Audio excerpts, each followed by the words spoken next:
माननीय प्रधानमंत्री जी द्वारा पीएम किसान योजना के तहत 10वीं किश्त के अंतरण और एफपीओ को इक्विटी अनुदान जारी करने के कार्यक्रम में माननीय प्रधानमंत्री जी को सादर नमस्कार एवं नववर्ष की बहुत बहुत शुभकामनाएं। इस अवसर पर उपस्थित माननीय केंद्रीय कृषि मंत्री जी, माननीय मुख्यमंत्रीगण, उपस्थित माननीय मंत्रीगण और सभी उपस्थित किसान बंधुओं को मेरा नमस्कार एवं नववर्ष की शुभकामनाएं। सर्वप्रथम मैं केंद्रीय कृषि एवं किसान कल्याण मंत्री श्री नरेंद्र सिंह तोमर जी से स्वागत उद्बोधन के लिए अनुरोध करता हूं। माननीय कृषि मंत्री जी।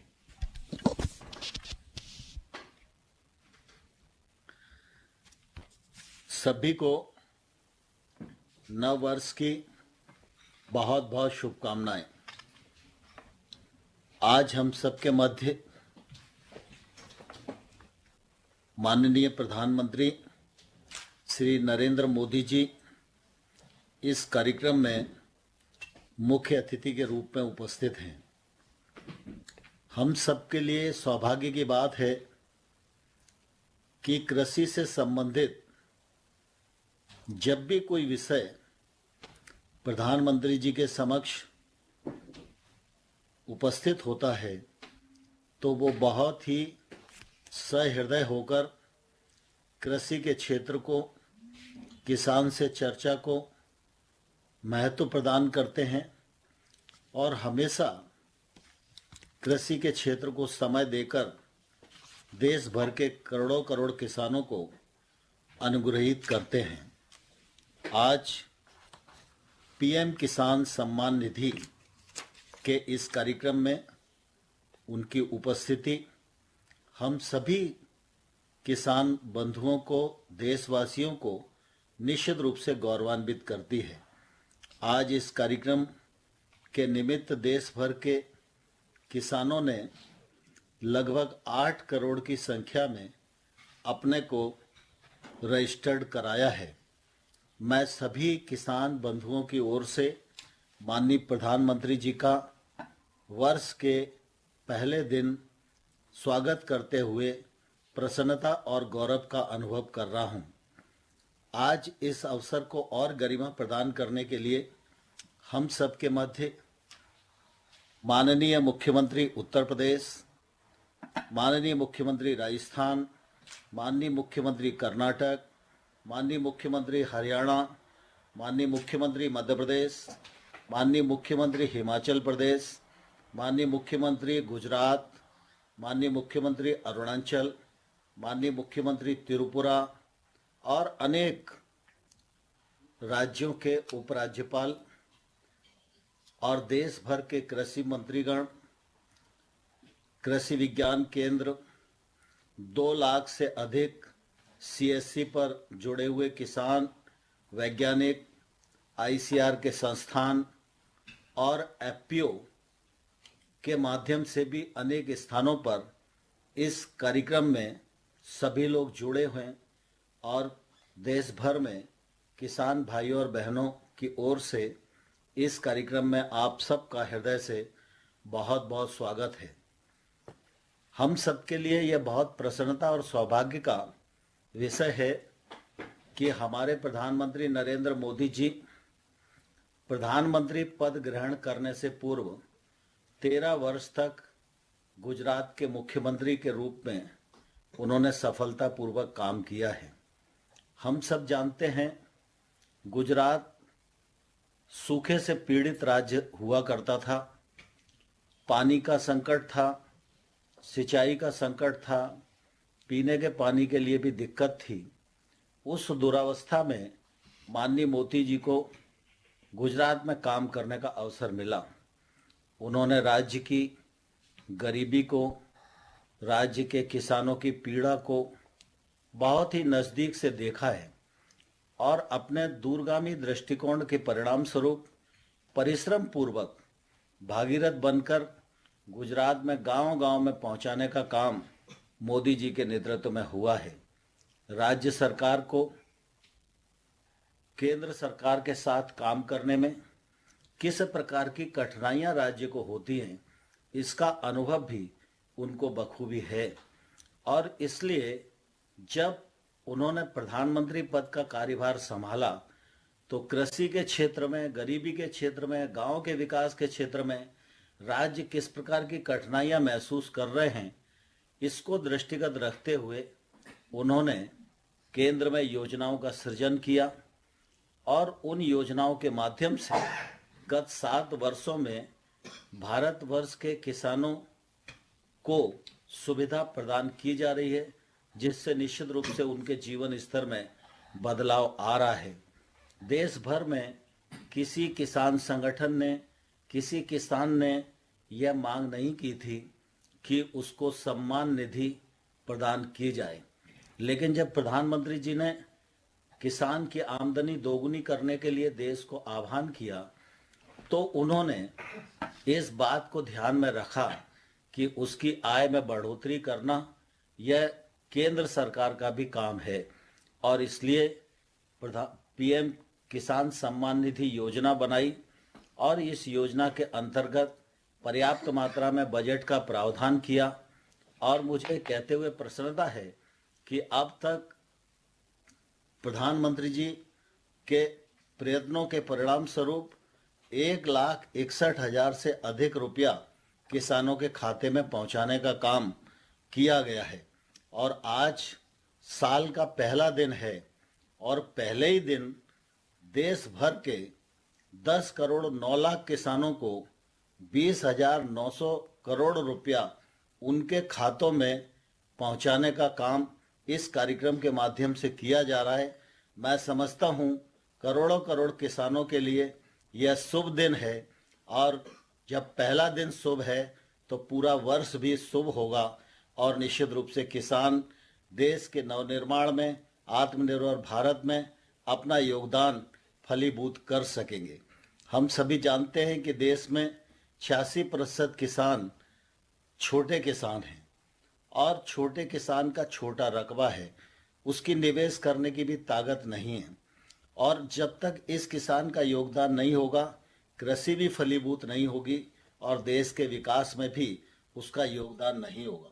और इसलिए प्रधानमंत्री जी के दूरगामी दृष्टिकोण के परिणाम स्वरूप कृषि उत्पाद संगठन देश भर में 10,000 नए बनाए जाएं और उसके लिए 6,865 करोड़ रुपया खर्च करने का प्रावधान भी प्रधानमंत्री जी की ओर से हुआ है।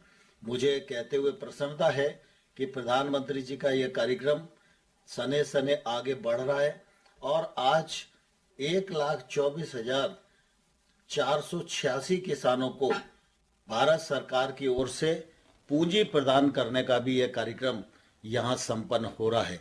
मुझे इस बात की प्रसन्नता है कि प्रधानमंत्री जी जब किसान की आय बढ़ाने की बात करते हैं तो निश्चित रूप से उसकी उत्पादकता बढ़ना चाहिए और उसकी लागत कम होनी चाहिए।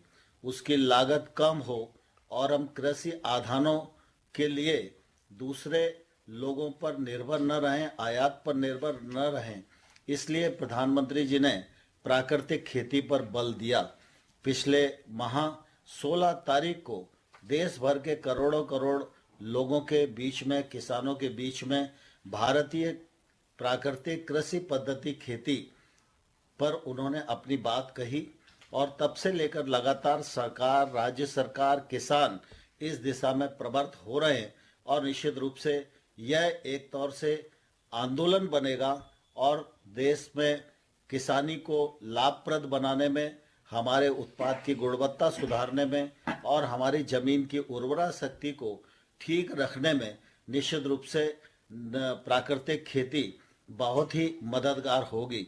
आज इस कार्यक्रम में मैं प्रधानमंत्री जी का आभारी हूं कि उन्होंने प्राकृतिक खेती पर फिल्म दिखाने के लिए भी समय हम लोगों को दिया है। आज एफपीओ का काम कैसा चल रहा है इस पर भी निश्चित रूप से एक छोटी फिल्म दिखाई जाएगी, जिससे कि एफपीओ के कार्यक्रम के बारे में सभी लोग ठीक प्रकार से किसान जान सकें और आगे इस दिशा में प्रवृत्त हो सके। मुझे कहते हुए प्रसन्नता है कि पीएम किसान सम्मान निधि एक कार्यक्रम है, लेकिन प्रधानमंत्री जी यहीं तक नहीं रुके हैं। अनेक योजनाओं को उन्होंने सृजन किया है। 1 लाख करोड़ का इंफ्रास्ट्रक्चर फंड निश्चित रूप से खेती के क्षेत्र में जो निवेश को प्रोत्साहित कर रहा है, यह निश्चित रूप से किसान के जीवन स्तर को बदलने में आने वाले कल में मील का पत्थर साबित होगा। मैं इन सब कार्यक्रमों के लिए माननीय प्रधानमंत्री जी का हृदय से आभार प्रकट करता हूं और इस कार्यक्रम में जुड़े सभी गणमान्य महानुभावों और करोड़ों करोड़ किसान भाइयों और बहनों की ओर से माननीय प्रधानमंत्री जी का बहुत बहुत स्वागत करता हूं, बहुत बहुत अभिनंदन करता हूं। धन्यवाद। माननीय कृषि एवं किसान कल्याण मंत्री जी का धन्यवाद। अब हम माननीय प्रधानमंत्री से अनुरोध करेंगे कि वे पीएम किसान योजना की 10वीं किस्त 10 करोड़ 9 लाख किसानों को 20 करोड़ 946 करोड़ से अधिक की धनराशि अंतरित बटन दबा के करें। यह धनराशि किसानों के खाते में ट्रांसफर हो जाएगी।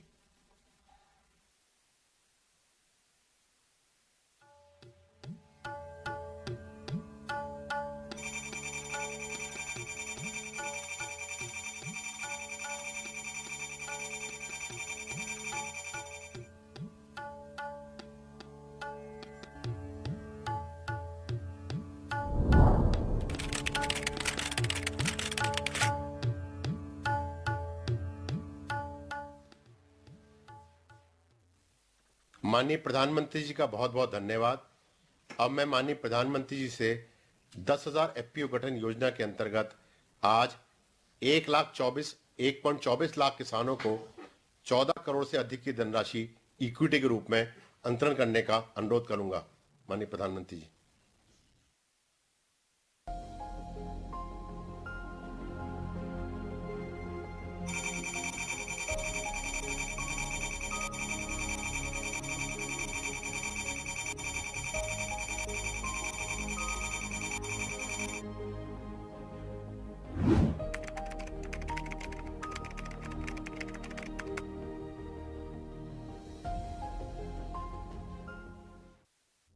जब एक हाथ से कई हाथ मिलते हैं तो हम अनेक से एक बनते हैं। एफपीओ यानी किसान उत्पादक संगठन, किसानों का एक ऐसा संगठन जिसमें वो खेती से लेकर उपज को बेचने तक साथ मिलकर काम करते हैं। एक गांव में एक जैसी फसल उगाने वाले 15 से 20 किसान अपना समूह बनाते हैं।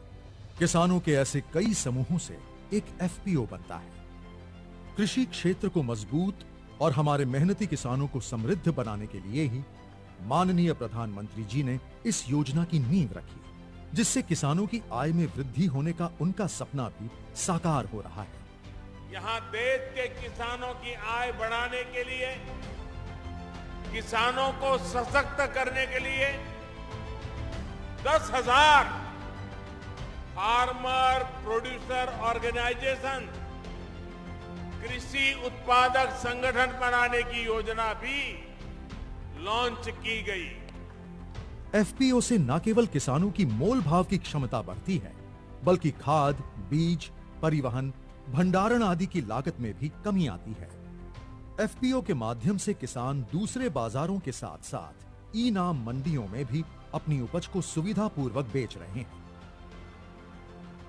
यानी किसान अब तक उत्पादक तो था ही, अब वो फार्मर प्रोड्यूसर ऑर्गेनाइजेशन एफपीओ उसके माध्यम से व्यापार भी करेगा।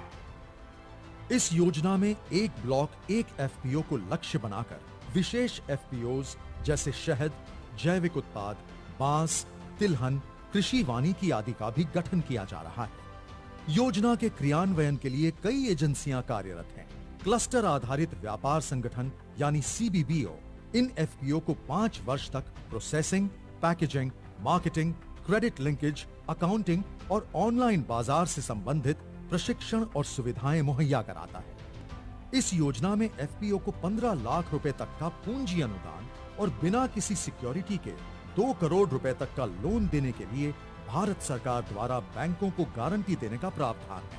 इसके साथ ही एफपीओ के संचालन के लिए 3 वर्ष तक 18 लाख रुपए तक की वित्तीय सहायता दी जाती है। इस योजना के अंतर्गत माननीय प्रधानमंत्री जी द्वारा लगभग 1.25 लाख किसानों को 14 करोड़ रुपए का दिया गया पूंजी अनुदान एफपीओ के मिशन को और मजबूती देगा और उनके व्यापार को बढ़ाने में मदद करेगा।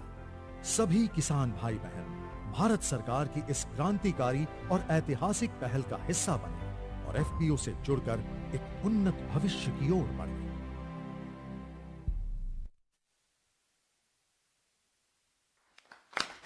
अब माननीय प्रधानमंत्री जी से कुछ किसान उत्पादक संगठनों से संवाद हेतु अनुरोध करूंगा।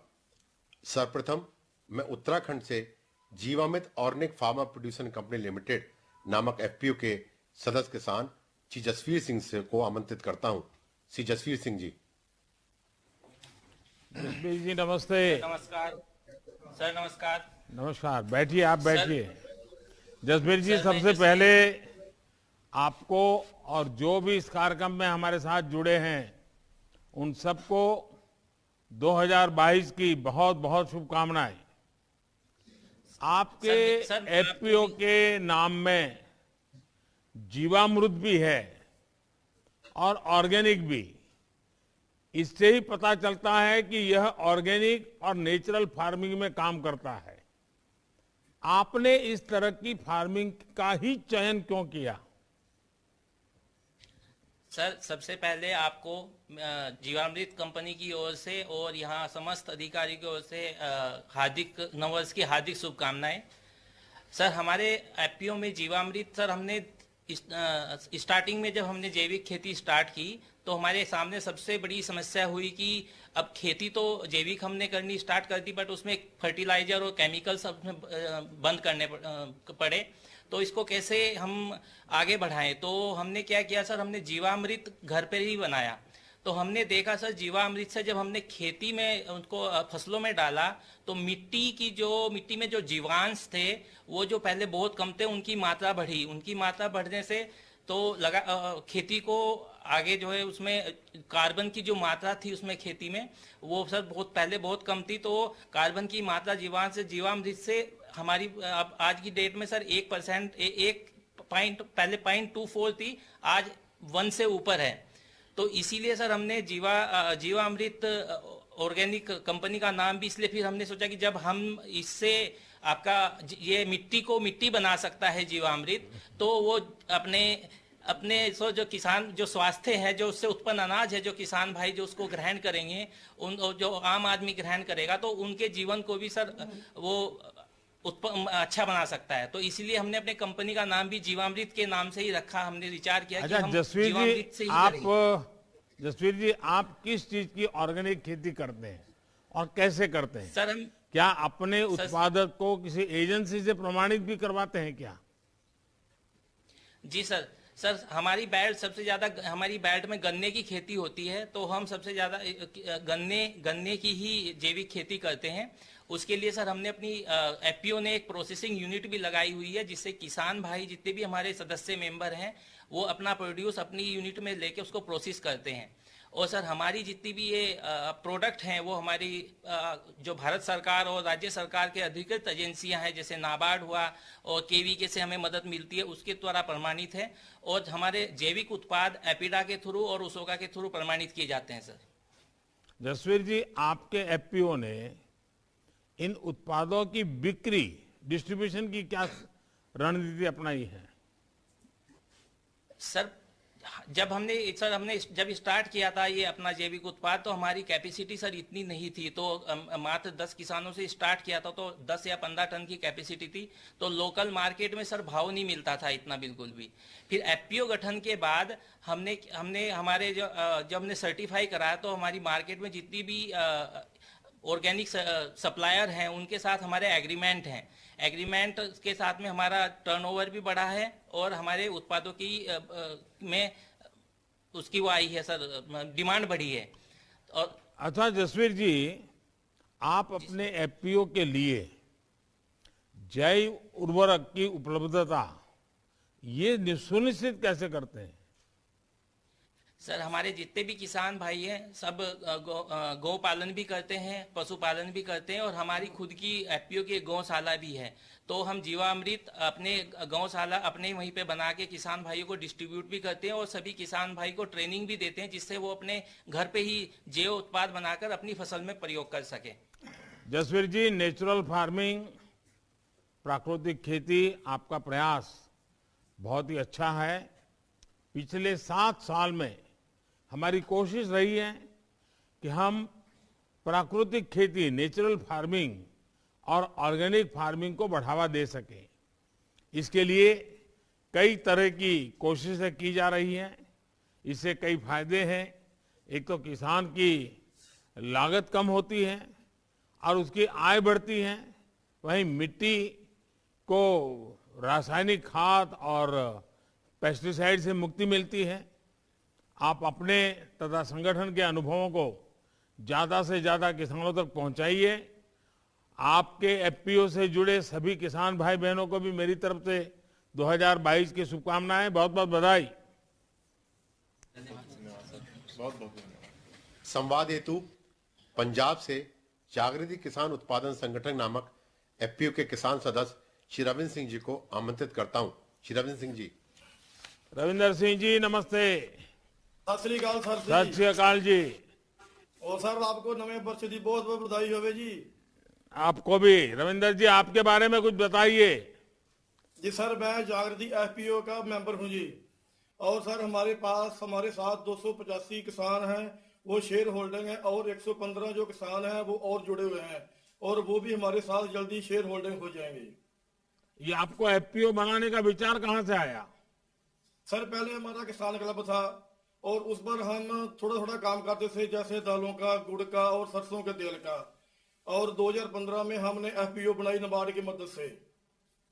अच्छा रविंद्र जी, मुझे बताया गया कि आपके एफपीओ ने कस्टम हायरिंग सेंटर सीएससी भी बनवाया है। आपके सीएससी के जरिए किसानों को क्या सेवाएं दे रहे हैं? सर हमारे पास एक सुपर सीडर है, 3 हैप्पी सीडर है, 2 रूटावेटर और 3 जीरो ट्रेल है, और एक चॉपर और एक मल्चर भी है जो पराली को जमीन में ही दफन कर देते हैं। और सर पहले तो हमने 100 एकड़ में ही काम किया था, और जब हम किसानों को पता चला कि इससे पराली को जलाने से निजात मिलती है, और अब हम 100 हेक्टेयर में काम कर रहे हैं, और हमारे किसान हैं वो खुश भी हैं कि पराली जलाने से निजात मिल रही है बहुत। अच्छा, इतना बड़ा काम आपने किया है तो सीएससी की तरफ से भी कोई लाभ मिला है आपको?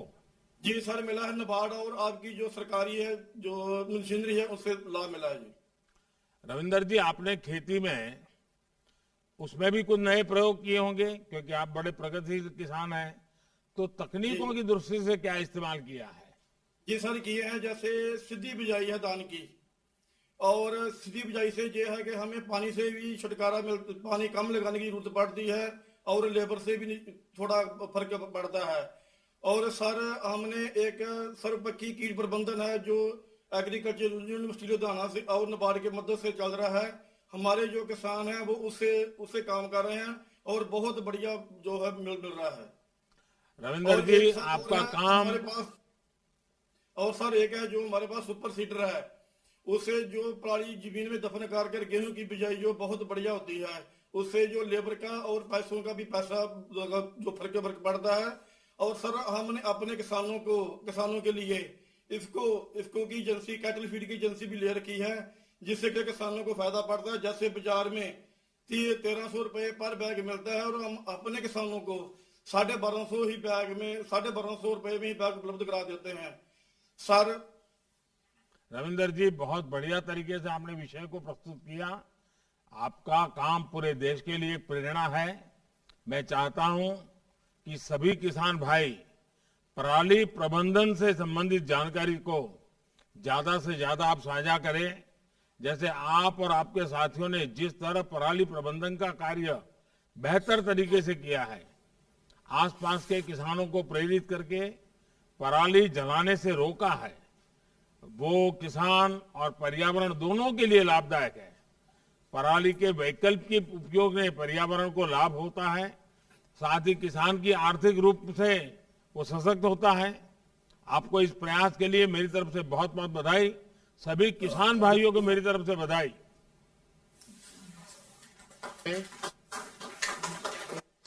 राजस्थान से भरतपुर हनी फेड किसान निर्माता कंपनी लिमिटेड नामक एफपीओ के श्री इंद्रपाल सिंह जी को संवाद हेतु आमंत्रित करता हूं। श्री इंद्रपाल सिंह जी। इंद्रपाल जी नमस्ते। माननीय प्रधानमंत्री जी को हमारी तरफ से राम राम साहब, नए साल की ये मुबारक। आपको भी मुबारक और राम राम।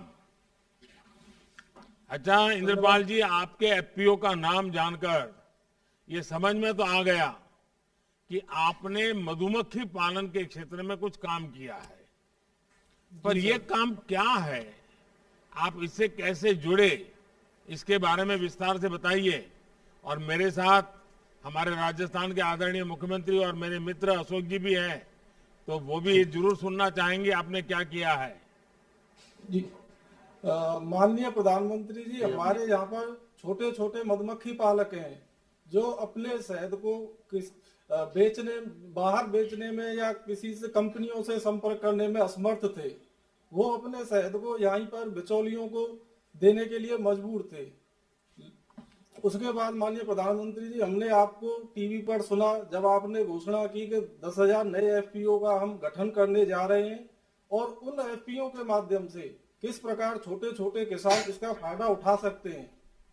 माननीय प्रधानमंत्री जी, फिर हमने भी सोचा क्यों ना हम भी इस अपने शहद को इकट्ठे होकर एक एफपीओ बनाया जाए। इसी के दौरान भारत सरकार के माध्यम से नेफेड के अधिकारीगण हमारे यहाँ भरतपुर में आए और हमसे उन्होंने मुलाकात की, और उन्होंने हमें विस्तार से इस एफपीओ के बारे में समझाया कि आप लोग कैसे इसका फायदा उठा सकते हैं और भारत सरकार के द्वारा आप क्या क्या मदद प्राप्त कर सकते हैं। इसी से प्रेरित होकर हमने एफपीओ का गठन किया। अच्छा इंद्रपाल जी, आप लोग अपना कार्य का बंटवारा कैसे करते, काम कैसे करते हैं? क्या आप लोग की बी वैक्स के बारे में भी कोई काम हो रहा है आपके यहाँ? माननीय प्रधानमंत्री जी, हमारे पास बी बॉक्स होते हैं, और हमारा जो भरतपुर एरिया है इसमें सरसों बहुत ज्यादा उत्पादन होता है। तो इसी को ध्यान में रखते हुए हमने अपना किसान का कैसे फायदा हो और कृषि के साथ साथ वो दूसरा भी उत्पाद करे जिससे कि उसकी आय में कुछ बढ़ोतरी हो, इसी को ध्यान में रखते हुए हम अपने बी बॉक्स यहाँ पर सरसों पर लगाते हैं, और इसके यहाँ हमें ज्यादा परेशानी नहीं होती है। इसके बाद यहाँ जब सरसों का सीजन खत्म हो जाता है तो हमें दूसरे राज्यों में अपने बी बॉक्स लगाने पड़ते हैं, जहाँ पे कि हमें लीची और बाजरा और मकई की फसलों की आवश्यकता पड़ती है। इंद्रपाल जी, आपको अब तक सरकार की तरफ से कोई मदद मिलती है क्या? आप अगले 5 वर्षों में एफपीओ को कहां तक ले जाने के लिए सोच रहे हैं? माननीय प्रधानमंत्री जी, हमें भारत सरकार द्वारा नेफेड के माध्यम से एफपीओ चलाने और ऑफिस के लिए वित्तीय सहायता प्रदान की गई है, और आज आपके माध्यम से हमें इक्विटी के तौर पर भी वित्तीय सहायता प्राप्त हो रही है। और हमें यहाँ नेफेड द्वारा एक कलेक्शन सेंटर, लेबोरेटरीज और प्रोसेस यूनिट की स्थापना जल्द ही की जाएगी, जिसका कि फायदा उठाते हुए हम अपने भरतपुर के शहद को उच्च गुणवत्ता युक्त बनाकर और अगले 5 साल में भारत सरकार और नेफेड के माध्यम से नेफेड के बाजार का उपयोग करते हुए हम भारतवर्ष में अपनी पहचान बनाएंगे, और हमें निर्यात का अवसर भी मिलता है तो उसका फायदा उठाते हुए हम अपने मधुमक्खी पालक किसान भाइयों को उनको अच्छी रेट पर उनका शहद बाहर जाए और उनको भी प्रसन्नता हो, ऐसी आशा करते हैं। इंद्रपाल जी, आपके सामने कुछ बोतल पड़ी है, किस चीज की पड़ी है? टेबल पर नजर आ रही है। जी सर, ये हमारा शहद है जो हम इस प्रकार इसको बेचते हैं, और हमने शुरू भी किया है लोकल मार्केट में, अब बेच रहे हैं। पर जैसे ही हमें प्रोसेसिंग यूनिट और इसकी प्रोसेस यूनिट हमारे यहाँ लग जाएगी तो हम अपने शहद को प्रोसेस करा के इन पूरे साधनों का इस्तेमाल करते हुए हम मेड इन भरतपुर शहद को पूरे भारतवर्ष और विदेशों में भी पहचान दिलाने की कोशिश करेंगे, ऐसी आशा है हमें। देखिए, राजस्थान और गुजरात, हम 2 राज्य ऐसे हैं कि जहां पानी की किल्लत रहती है, लेकिन आपने ये हनी का उद्योग किसानों को जोड़ करके जो काम शुरू किया है, उससे मधु भी मिलेगा और बी वैक्स भी मिलेगा, उसकी भी बहुत बड़ी खपत होती है। तो मेरी तरफ से आपको बहुत बहुत बधाई और बहुत बहुत शुभकामनाएं। बहुत बहुत धन्यवाद। धन्यवाद। अब मैं उत्तर प्रदेश से नवीन किसान प्रोड्यूसर कंपनी लिमिटेड नामक एफपीओ के सदस्य किसान श्री धर्मचंद जी को आमंत्रित करता हूं। श्री धर्मचंद जी। धर्मचंद्र जी नमस्कार, आप कैसे हैं? अपने काम के विषय में जरा बताइए। जी, मैं धर्मचंद नवीन किसान प्रोड्यूसर कंपनी सदस्य किसान माननीय प्रधानमंत्री जी का हार्दिक स्वागत, अभिनंदन और वंदन करता हूं। मैं प्रधानमंत्री जी का आभार प्रकट करता हूं जो कि आपने किसानों की आय समृद्धता का आधार बनाया है। किसान एक एफपीओ के आधार की कुंजी है। आम मुख्य तौर पर हम लोग इसे ऐसा मानते हैं। सर, हमारी कंपनी 13 अप्रैल 2015 में मैंने हमारी कंपनी का गठन किया था। मेरी कंपनी में 1034 शेयर धारक हैं, जिनका शेयर कैपिटल जो है 5,37,200 रुपया है। सर, मेरी कंपनी में बीज लाइसेंस, खाद लाइसेंस और पेस्टिसाइड लाइसेंस एवं फूल मंडी का लाइसेंस हमारी कंपनी को प्राप्त है। हमारी कंपनी को जो है सर बेसिक कृषि सम्मेलन लिमिटेड और एसएफसी द्वारा के सहयोग से ई नाम पर रजिस्ट्रेशन हमारी कंपनी को प्राप्त है। हमारी कंपनी सर किसानों को समय समय पर उन्नतशील बीज जैसे सर जालंधर से, पंजाब में जालंधर से आलू का बीज चिप्सोना 1, चिप्सोना 3, मेरठ से ख्याति आलू, इटावा से पुखराज आलू आदि फाउंडेशन सर्टिफाइड ब्रीडेड बीज अपने शेयर धारकों को नए नए किस्म के बीज उपलब्ध कराती है, जिससे कि हमारे किसान भाइयों की आय जो है ज्यादा। सर, नया बीज होगा तो जाहिर है कि 1.5 गुना पैदावार होगी। हमारी कंपनी सर केले पर भी काम करती है। जो केला मैं महाराष्ट्र जालना से स्वेद केला, जलगांव से सर जैन का केला मंगा करके टिश्यू कल्चर जी नाइल केला अपने शेयर धारकों को उपलब्ध कराते हैं, जिससे कि हमारे शेयर धारकों की पहले की जैसे पहले का किसान सब वैसा था जो पतिया लगाता था तो पैदावार कम सर होती थी। अब जी9 नवीन जो है केला है सर, इसकी पैदावार जो है करीब 1.25 गुने तो सर होती है। वेट के 20 किलो से ये 35 किलो सर। सर, हमारी कंपनी कोरोना काल में, जिस समय कोरोना चल रहा था, लॉकडाउन मंडियों में लगा हुआ था, उस समय आम की सर बहुत मारामारी थी। उस समय हमारी कंपनी ने अपने शेयर धारकों, जिस समय मार्केट में 10-12 रुपए किलो था उस समय माल, अपने शेयर धारकों का माल 15-16 रुपए किलो के हिसाब से मैंने उड़ीसा भुवनेश्वर भेजा।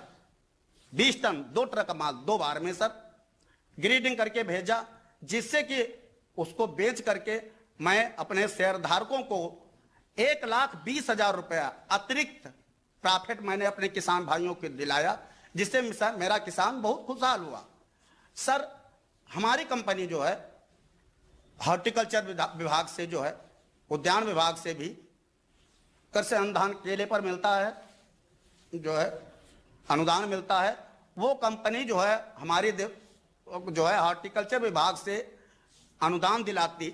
इस बार अनुदान 5,60,000 रुपए जो है मैंने किसानों को दिलवाया। सर, हमारी कंपनी जो है पीएम सम्मान निधि पर भी जो है किसानों को जो है अगर जिस किसी भाई को नहीं मिलता है तो कार्यालय जा करके उसको जो है किसान सम्मान निधि का जो है भी लाभ पहुंचाती है। सर, हमारी कंपनी जो है समय समय पर गेहूं का नया बीज जैसे 502 है, अन्य प्रकार के अन्य प्रजातियों के बीज जो है नए नए तकनीक से बीज, जिससे कि किसानों की आय जो है बढ़ जाती है, मतलब 1.5 गुना हो जाती है। हमारी जो है कंपनी किसानों को जैविक खेती पर भी जो है करने के लिए प्रेरित करती है। फूल की खेती जैसे गुलाब है, गेंदा है, आज की फूल खेती भी करने पर जो है करती है। जी गुलाब धर्मचंद जी, ये गुलाब गेंदा उसका मार्केट नजदीक में मिल जाता है? जी नहीं, उसका ई नाम पे नहीं बेचता। ई नाम पर जो है सब्जियों का और केले का, आलू का ई नाम पर करता हूँ, उसको भी जो है फूल मंडी में बेचता हूँ सर। आपने सारे इतने उत्पाद वहां ला करके रखे हैं, ये सब छोटे छोटे किसानों के उत्पाद की गई चीजें हैं। जी जी जी जी, छोटे, हमारे में सब लघु किसान है, बहुत छोटे छोटे किसान ये केले की साइज भी बहुत बड़ी दिख रही है। अरे साहब, ये ब्रांडेड मेरा केला है, नवीन केला साहब। हाँ, अभी कभी एक बार सर मौका दीजिए, जो आप हमको बुलाइए, हम लेकर आए इसको, आप खाइए, देखिए कितना बड़ा बढ़िया टेस्ट है। आपके प्यार के लिए भी आपका बहुत आभारी हूँ, लेकिन सर थोड़ा 1 मिनट सर, और थोड़ा हमको 5 मिनट का टाइम दे दीजिए, मेरी बात भी थोड़ी अधूरी रह गई। हाँ प्लीज बोले सर। हाँ हाँ बोलिए, नवीन केला है तो नवीन बात बताइए। जी जी जी, इस समय जो है मेरा टर्नओवर, जब मैंने कंपनी स्टार्ट की थी तब मेरा टर्नओवर उस समय पर, जब मतलब 1 साल भर चला है, उस समय मेरा टर्नओवर जो है 6,89,000 रुपए था। मेरा इस समय टर्नओवर 35,31,000 रुपए है। वाह जी, ई नेम से जो है मेरा जो है टर्नओवर जो है 5,63,000 रुपए है। ई नेम पर मैंने जो है मार्केटिंग छोटे छोटे किसान को की। मैं अपनी कंपनी से दृढ़ संकल्प के साथ कहता हूं कि मैं 22-23 में किसानों की आय मैंने नया बीज देकर के 1.25 गुना किया, ई नेम से 1.25 गुना किया, अर्थात मैंने अपने किसान शेयर धारकों की आय 1.5 गुना कर दी सर। वो दिन दूर नहीं जो माननीय प्रधानमंत्री जी के सपने को साकार करूंगा और किसान की आय 2 गुनी करूंगा और मैं अपना टर्नओवर 1 करोड़ रुपए ले जाऊंगा। मुझे बहुत अच्छा लगा, मैं आभार प्रकट करता हूं। देखिए, धन्यवाद सर। मेरे देश के छोटे छोटे किसानों का ये जो आत्मविश्वास है, और आप जिस विश्वास से बात को बता रहे हैं, और देश भर के किसान आपको सुन रहे हैं, सबको बड़ी प्रेरणा मिलेगी, बड़ा उत्साह मिलेगा। और आपने अपनी प्रोडक्ट का, अपने किसानों की मेहनत को एक वैल्यू एडिशन किया है, नई ताकत दी है। और मुझे पक्का विश्वास है कि आपका ये एफपीओ बहुत फलेगा फूलेगा, और आप ही की तरह से अड़ोस पड़ोस में और भी अनेक एफपीओ बनेंगे।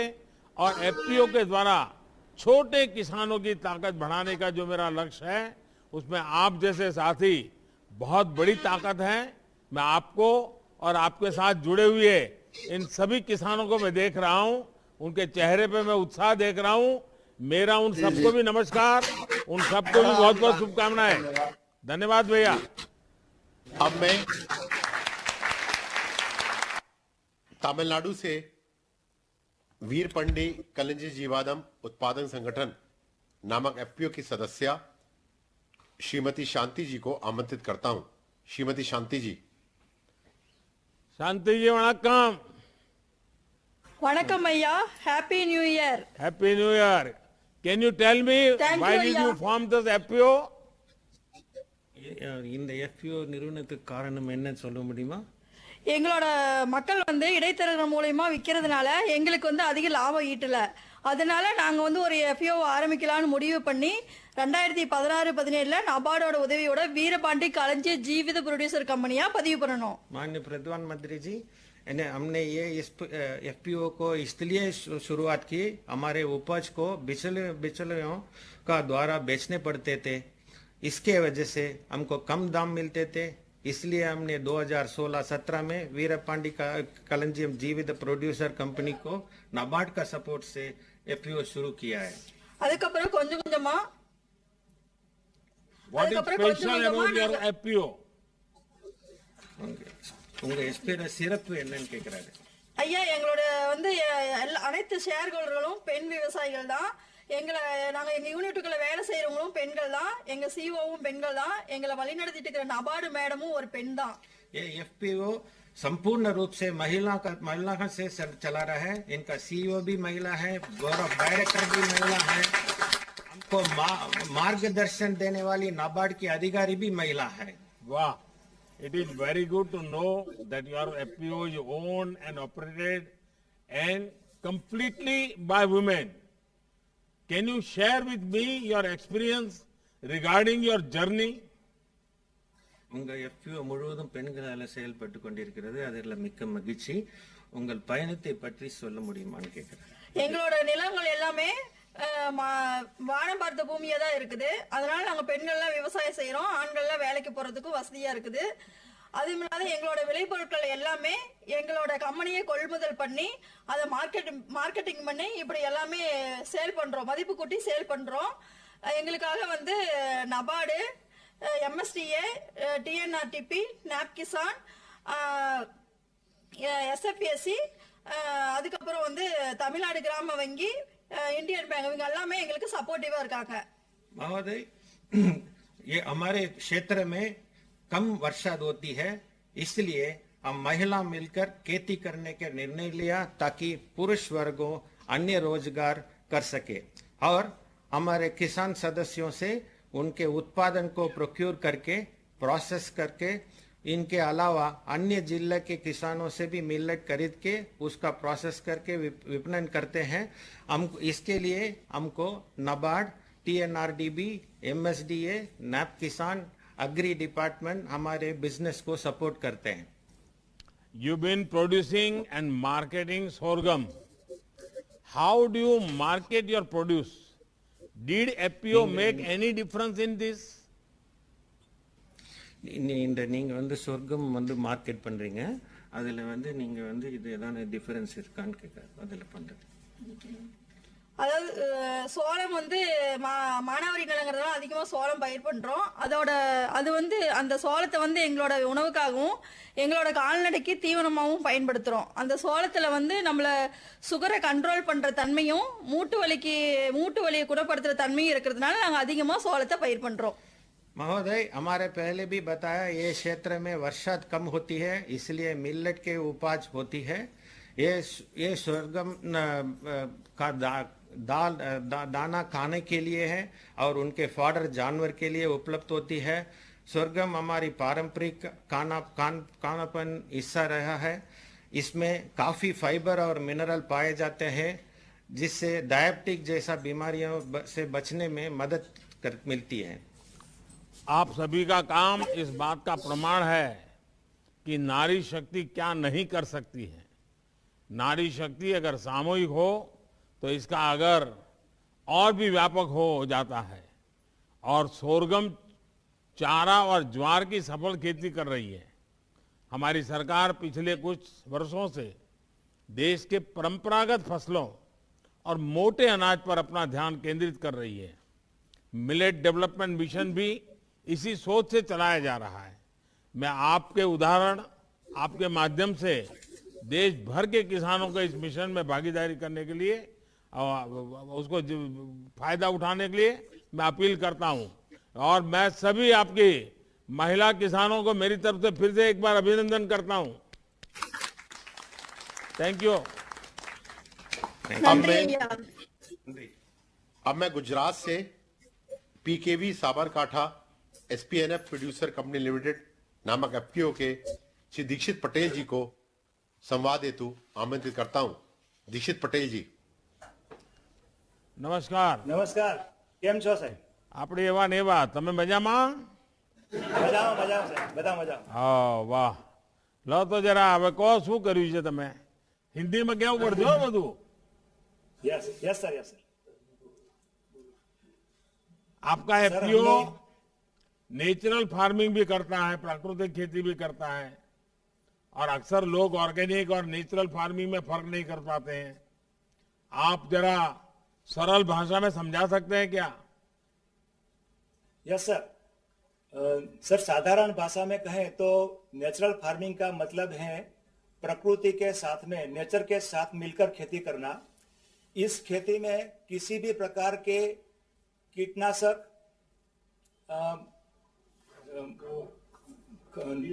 खरपतवार नाशक, पेस्टिसाइड आदि किसी का भी प्रयोग नहीं किया जाता है। इसलिए नेचुरल फार्मिंग के खेत उत्पाद सबके स्वास्थ्य के लिए बहुत लाभप्रद होते हैं। अच्छा, नेचुरल फार्मिंग से खेती का खर्च कैसे कम होता है, ये भी जरा बताइए।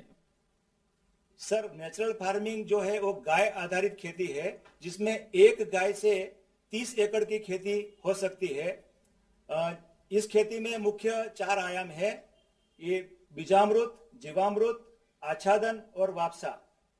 कीट नियंत्रण के लिए ब्रह्मास्त्र, नीमास्त्र, अग्निअस्त्र, 10 पर्णी अर्क को किसान खुद अपने खेत में प्राकृतिक संसाधनों से बना सकते हैं, जिससे किसान का खेती खर्च बहुत ही कम हो जाता है और इसलिए इस खेती को जीरो बजट खेती भी कह सकते हैं। अच्छा, आपके एफपीओ के जो प्रोडक्ट्स हैं उन्हें सामान्य खेती से मिली उपज से कितना ज्यादा पैसा मिलता है? सर ये अभी आप देख रहे हैं कि जो हमने जो हमारी जो उपज रखी है वैल्यू एडिशन करके प्रोसेस करके क्या क्या है मुझे दिखाइए जरा, क्या क्या है दिखाइए।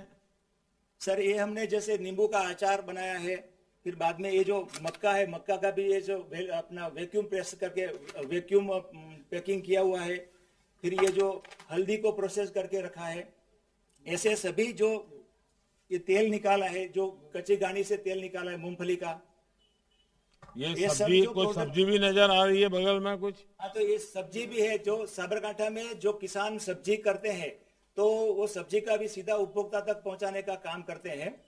ये क्या दिखा रहे हैं? ये पपीता है सर, पपीता है। 3 किलो 700 का खेत का है, 3 किलो 700 ग्राम का ये प्राकृतिक पपीता है। अच्छा, जो लोग कहते हैं कि इसको पोषक तत्वों के लिए केमिकल फर्टिलाइजर जरूरत होती है, ये सर नहीं होता है कि ये प्राकृतिक संसाधनों से इसकी जो है उपजवार जो है कोई कम नहीं होती है। अच्छा, इसका बिजनेस मॉडल क्या है, व्यापारिक गतिविधियां क्या है? सर हमने ऐसा जो अपना गुजरात एग्रो कॉरपोरेशन के अंतर्गत हमने जो प्राकृतिक कृषि का एपीओ बनाया है, जो गुजरात में प्राकृतिक कृषि करते हैं उन्हीं का एपीओ बनाया है, तो उसमें जो किसानों को जोड़ा है, तो उसमें हम जो भी हमारी प्रोसेस है उसका प्रोसेसिंग, ग्रेडिंग, प्रोसेसिंग करके सीधा उपभोक्ता तक पहुंचाने का एक डिजिटल प्लेटफॉर्म एक बना रहे हैं, जिसमें हम सरकार हमको बहुत मदद कर रही है। और डिजिटल प्लेटफॉर्म से जो किसान की जो उपज है उसका ट्रांसपेरेंसी से सीधा उपभोक्ता तक पहुंचेंगे तो सीधा उसको फायदा होगा। मतलब कि किसानों की आय जो है वो 2 गुनी से ज्यादा हो जाएगी। अभी देखो सर, हमारी नेचुरल फार्मिंग करने से हमारी आय तो 2 गुनी हो चुकी है, सभी किसानों की 2 गुनी से ज्यादा हो जाएगी, क्योंकि बिचौलिए सब निकल जाएंगे और प्रोसेसिंग के पूरे दाम मिलेंगे। दीक्षित आप और सारे जो आपका एपीओ किस इलाके में है साबरकांठा में? साबरकांठा में सर हमने पूरे अपना खेड़रोमा से लेके पूरा प्रांतिक तक के सभी किसानों को जोड़े हैं। अभी मेरे साथ जो बैठे हैं वो सभी वही किसान हैं। तो हमने अभी 2 एपीओ हमारा रजिस्टर्ड हो गया है, तो हमने 4-4 तहसील को उसमें बांट लिया है। तो ये ज्यादातर ईडर और जादर के इलाके के लोग हैं। सर देखो, ये ईडर, वडाली, खेड़रोमा, फिर अपना पोसीना, फिर बाद में प्रांतिज, हिम्मतनगर, तलोद, सभी में जोड़ दिया है। 4-4 तो तालुका को जोड़ा है। पोसीना में हमारे आदिवासी भाई भी ये खेती करने लगे हैं। हाँ सर आदिवासी जो भाई हैं वो तो पहले से प्राकृतिक ही करते थे, लेकिन अभी पिछले कुछ वर्षों में हमने रासायनिक में डाले तो वो तो जल्दी से समझ गए, क्योंकि उनके पास देसी गाय भी है और उनको समझ भी है, तो उनको बहुत फायदा होता है। चलिए दीक्षित भाई, अच्छा लगा मुझे आपसे बात करने का मौका मिला और आप लोगों ने जो अपनी पैदावार दिखाई है उसे लगता है कि काफी प्रगति की है आपको। मेरी तरफ से आपको बहुत बहुत शुभकामनाएं और प्राकृतिक खेती को आप और ज्यादा प्रचालित कीजिए। और आपके यहाँ तो गवर्नर साहब खुद इसके लिए बड़ी मेहनत कर रहे हैं और गुजरात के किसानों ने इसको स्वीकार भी किया है। मेरी तरफ से आपको बहुत बहुत बधाई। धन्यवाद, थैंक यू सर। माननीय प्रधानमंत्री जी का इस संवाद हेतु बहुत बहुत धन्यवाद। अब माननीय प्रधानमंत्री जी के समक्ष प्राकृतिक खेती पर एक लघु फिल्म प्रस्तुत है।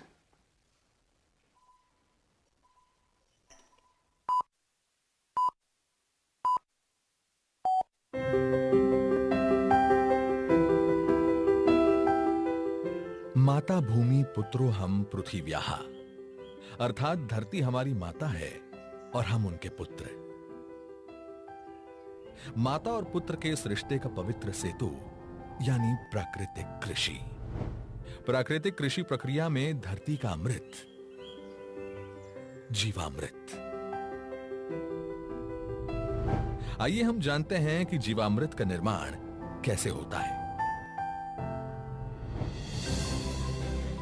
प्रयोगों से पता चला है कि 10 किलोग्राम गोबर के साथ गौमूत्र, गुड़ एवं 2 दले चीजों का आटा या बेसन आदि मिलाकर यदि उसका प्रयोग किया जाए तो चमत्कारिक परिणाम मिलते हैं, जिसका नाम रखा गया जीवामृत। जीवामृत निर्माण के लिए जरूरी सामग्री देखते हैं। 10 किलोग्राम देसी गाय का गोबर, 8 से 10 लीटर देसी गाय का मूत्र, 1.5 से 2 किलोग्राम गुड़, 1.5 से 2 किलोग्राम बेसन, 180 लीटर पानी, मुट्ठी भर पेड़ के नीचे की मिट्टी। आसानी से उपलब्ध इन सामग्री से जीवामृत बनाने की विधि भी इतनी सरल है कि कोई भी किसान इसे अपने आप बना सकता है। इन सामग्री में से गुड़, बेसन एवं गोबर को पानी या तो गौमूत्र का उपयोग करके ठीक से मसल कर लिक्विड जैसा बना लें। अब इन सामग्रियों को एक ड्रम में डालकर उसे लकड़ी के एक डंडे से घोलना है। ठीक से घोलने के बाद जीवामृत बनने के लिए 2 से 3 दिन तक छाया में रख देना है। प्रतिदिन सुबह और शाम घड़ी की सुई की दिशा में लकड़ी के डंडे से 2 मिनट तक इसे घोलना है और जीवामृत को बोरे से ढक देना है। यह जीवामृत जब सिंचाई के साथ खेत में डाला जाता है तो भूमि में जीवाणुओं की संख्या अविश्वसनीय बढ़ जाती है और भूमि के रासायनिक व जैविक गुणों में वृद्धि होती है। जीवामृत को महीने में 2 बार या 1 बार उपलब्धता के अनुसार 200 लीटर प्रति एकड़ के हिसाब से सिंचाई के पानी के साथ दीजिए। फलों के पेड़ों के पास दोपहर 12 बजे जो छाया पड़ती है, उस छाया के पास प्रति पेड़ 2 से 5 लीटर जीवामृत भूमि पर महीने में 1 बार या 2 बार गोलाकार में डालना है। इससे मिट्टी स्वस्थ बनती है और फसल भी उतनी ही बेहतर मिलती है। इससे किसान के मित्र माने जाने वाले केंचुओं की संख्या बढ़ती है। प्राकृतिक कृषि में गहरी जुताई की भी जरूरत नहीं होती है। इतना ही नहीं, प्राकृतिक कृषि भूमिगत जल को भी बढ़ाती है। इस प्रक्रिया से मुख्य फसलों के साथ सहयोगी फसलों को भी उगाया जा सकता है। घन जीवामृत जीवामृत का ही सूखा हुआ स्वरूप है, जिसे फसल बोने से पहले जमीन में मिलाया जाता है। धूप में सुखाए गए 200 किलोग्राम गोबर में ताजा बना 20 लीटर जीवामृत मिलाकर 2 दिन छाया में रखते हैं। इसे एक बार फिर धूप में सुखाकर तथा डंडे से पीसकर महीन बना दिया जाता है। यही घन जीवामृत है जिसे 1 एकड़ के लिए प्रयोग कर सकते हैं। प्राकृतिक खेती का एक आवश्यक आदान बीजामृत है। बीजामृत जहां बीज को बीज जनित रोगों से बचाता है, वहीं इसकी अंकुरण क्षमता को अद्भुत रूप से बढ़ाता है। देसी गाय के 5 किलोग्राम गोबर, 5 लीटर गौमूत्र, 50 ग्राम बुझा हुआ चूना और थोड़ी सी मिट्टी को 20 लीटर पानी में मिलाकर बीजामृत बनता है। एक रात रखने के बाद इसमें 100 किलोग्राम बीज का संस्कार किया जाता है। इसके 1 दिन बाद संस्कारित बीज बुआई के लिए तैयार हो जाता है। आच्छादन प्राकृतिक खेती का एक महत्वपूर्ण नियम है। खेती वाली सारी भूमि को फसल अवशेष से या छोटी अवधि की अंतर फसलों से पूरा ढक दिया जाता है। आच्छादन भूमि में नमी बनाए रखता है तथा वातावरण से नमी को खींचकर खेती हेतु पानी की खपत को भी अद्भुत रूप से घटाता है। जीवाणुओं एवं केंचुओं की गतिविधियों को बढ़ाता है, खरपतवार को नियंत्रित करता है तथा अंत में विघटित होकर जमीन से कार्बन उत्सर्जन को रोककर भूमि के जैविक कार्बन क्षमता को बढ़ाता है। इस कृषि विधि में वापसा निर्माण भी एक महत्वपूर्ण प्रक्रिया है, जिसमें भूमि में हवा और नमी का बराबर संतुलन बनाया रखा जाता है। प्राकृतिक कृषि विधि केवल भूमि की उत्पादन क्षमता को ही नहीं बढ़ाती है, बल्कि ये कीट एवं बीमारियों के रोकथाम के लिए भी एक प्रभावी विकल्प देती है। फसलों पर कीट पतंगों की रोकथाम के लिए स्थानीय वनस्पति पर आधारित सस्ता तथा किसान के खेत में ही बनने वाला आदान है अग्नि अस्त्र।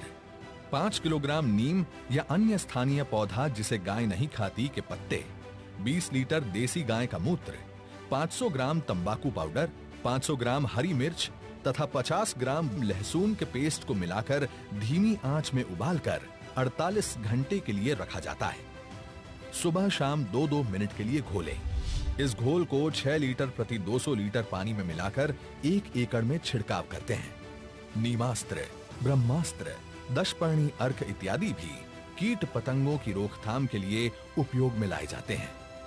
इसी तरह खट्टी लस्सी, कंडी, सौंठास्त्र इत्यादि प्रभावी रूप से विभिन्न बीमारियों के निवारण के लिए प्रयोग में लाए जाते हैं।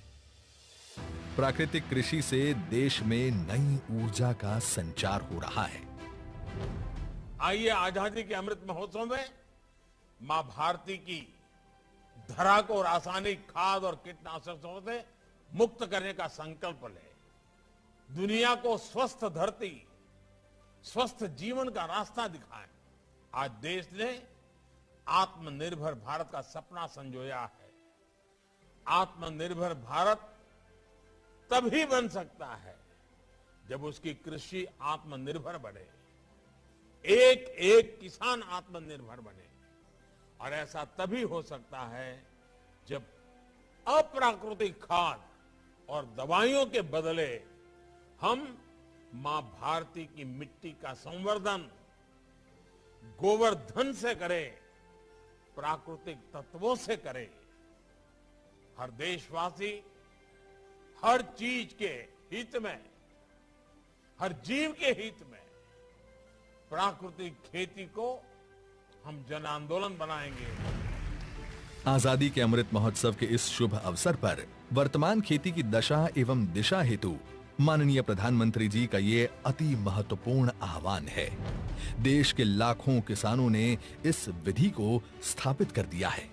गुजरात प्रदेश का डांग जिला तो पूरा ही प्राकृतिक खेती जिला घोषित कर दिया गया है। देश के कई गांव आज इस ओर परिवर्तित हो रहे हैं, क्योंकि इससे किसानों के जीवन में उन्नति आ रही है। मेरा नाम सत्या है। मैं मेरे 150 पौधा हैं जिसमें मैं प्राकृतिक खेती की अब स्प्रे कर रही हूँ। अगर जहरीली स्प्रे हम दुकानों से खरीद के करते थे तो उससे हमारे खर्चा ज़्यादा आता था, पैसा भी ज़्यादा लगता था, और इसमें हमारे को खर्चा भी कम है और फल भी अच्छा बन रहा है, जिसके लिए हमें यूरिया डालने की कोई ज़रूरत नहीं है अभी इसमें। पहले सर अगर 5000 का खर्चा हमारा आता था स्प्रे का, तो अभी हमारा 500 का भी शायद खर्चा नहीं आया है। इसलिए मैंने अपने बगीचे से शुरू करा है, पर इस साल मैं सबको बता रही हूँ कि आगे के लिए आप ही जो मैंने किया है अपने बगीचे में, आप ये स्प्रे करके देखो। दिल खुश हो जाता है सर, जब अपनी फसल इस तरह से अच्छे से आए तो दिल भी खुश हो जाता है सर।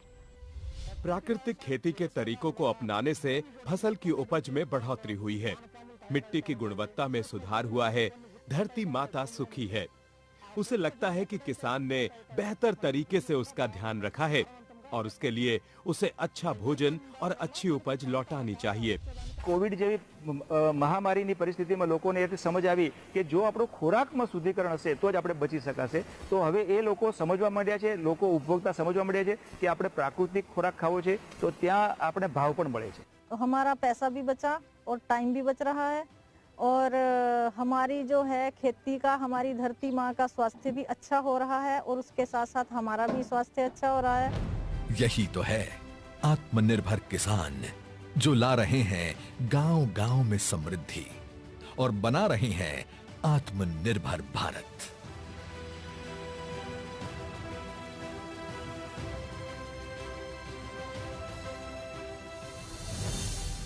प्राकृतिक कृषि, आत्मनिर्भर भारत के आत्मनिर्भर किसान की खुशी। अब आज के शुभ अवसर पर माननीय प्रधानमंत्री जी से देश को संबोधित करने का सादर अनुरोध है।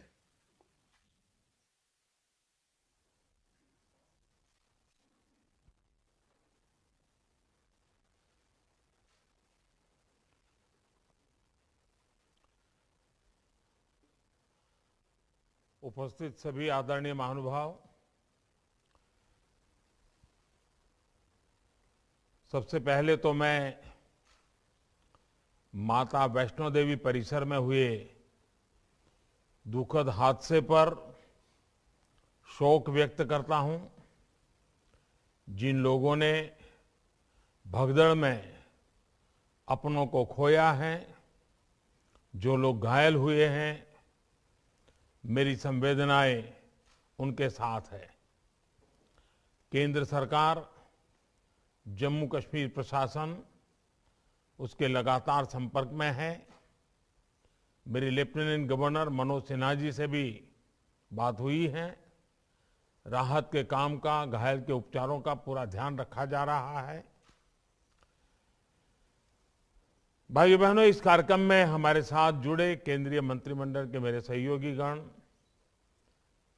अलग अलग राज्यों के सभी आदरणीय मुख्यमंत्रीगण, राज्यों के कृषि मंत्री, अन्य महानुभाव और देश के कोने कोने से जुड़े मेरे करोड़ों किसान भाइयों और बहनों, भारत में रह रहे, भारत से बाहर रह रहे प्रत्येक भारतीय, भारत के प्रत्येक शुभचिंतक और विश्व समुदाय को वर्ष 2022 की हार्दिक शुभकामनाएं।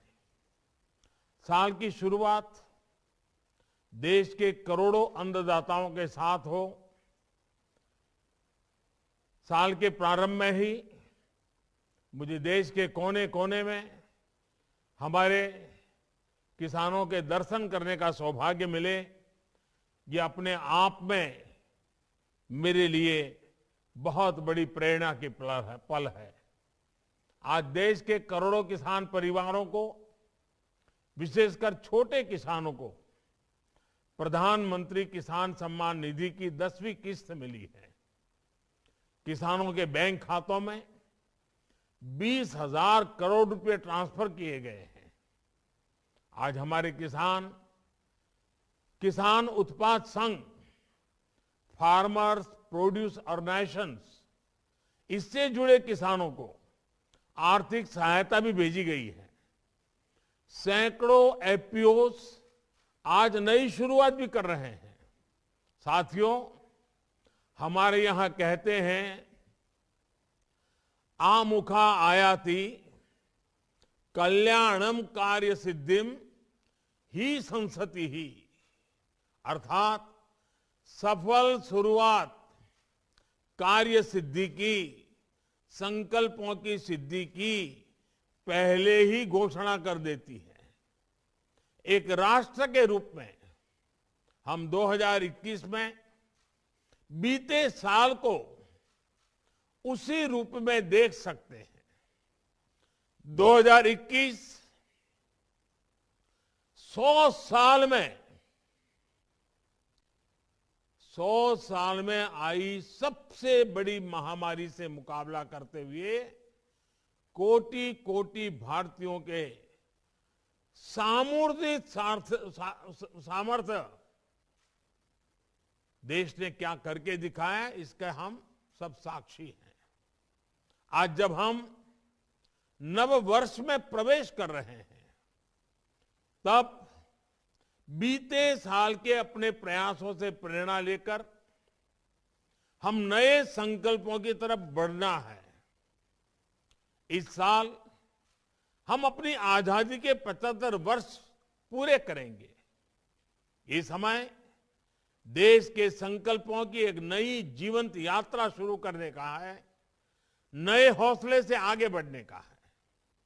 2021 में हम भारतीयों ने पूरी दुनिया को दिखा दिया है कि जब हम ठान लेते हैं तो बड़े से बड़े लक्ष्य, बड़ा सा बड़ा लक्ष्य छोटा हो जाता है।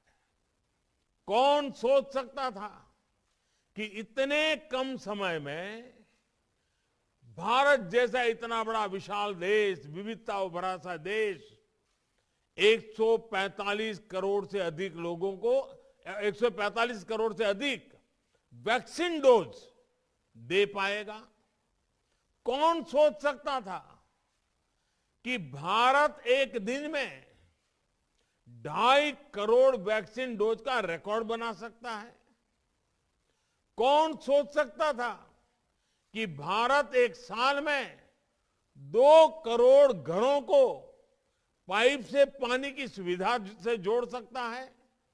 भारत इस कोरोना काल में अनेकों महीनों से अपने 80 करोड़ नागरिकों को मुफ्त राशन सुनिश्चित कर रहा है। और मुफ्त राशन की सिर्फ इस योजना पर ही भारत 2,60,000 करोड़ रुपए, उससे भी ज्यादा खर्च कर चुका है। मुफ्त अनाज की इस योजना का बहुत बड़ा लाभ गांव को, गरीब को, गांव में रहने वाले हमारे किसान साथियों को मिला है, खेत मजदूरों को मिला है। साथियों, हमारे यहां ये भी कहा गया है, संगे शक्ति युगे युगे, यानी इस युग में संगठन से ही शक्ति होती है। संगठित शक्ति यानी कि सबका प्रयास, संकल्प को सिद्धि तक ले जाने का मार्ग। जब 130 करोड़ भारतीय मिलकर एक कदम आगे बढ़ाते हैं तो वो सिर्फ एक कदम भर नहीं होता, 130 करोड़ कदम होते हैं।